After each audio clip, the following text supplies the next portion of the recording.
ദൈവവചനത്തിൽ നമുക്ക് ഇപ്രകാരം കാണുവാനായിട്ട് കഴിയുന്നു. 2 ശമൂവേലിൻ്റെ പുസ്തകം 6-ാം അധ്യായം അതിനകത്ത് വായിക്കുമ്പോൾ നമുക്ക് ഇപ്രകാരമാണ് കാണുവാൻ കഴിയുന്നത്. ദൈവത്തിൻ്റെ സാന്നിധ്യം നിറഞ്ഞു നിൽക്കുന്ന ദൈവത്തിൻ്റെ പെട്ടകം കടന്നു വരുമ്പോൾ ദാവീദ് പഞ്ഞി നൂൽ അങ്കി ധരിച്ചുകൊണ്ട് ദൈവത്തിൻ്റെ മുൻപാകെ, ദൈവ സാന്നിധ്യത്തിൻ്റെ മുൻപാകെ നൃത്തം ചെയ്തു ആരാധിച്ചു എന്ന് നമുക്ക് കാണുവാനായിട്ട് കഴിയുന്നു.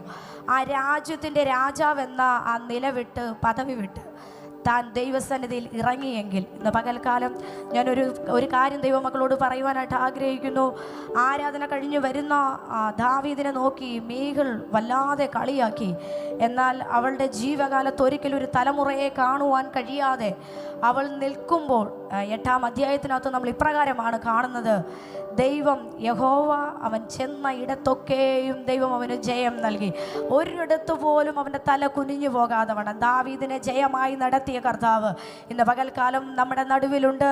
പരിസരത്തെ മറന്ന് മറ്റുള്ളവരെ നോക്കാതെ ഇന്ന് പകൽക്കാലം വായ്കളെ തുറന്ന് ദൈവത്തെ സ്തുതിക്കുന്ന വ്യക്തികൾ ജയത്തോടെ ദൈവാത്മാവരെ നടത്തും.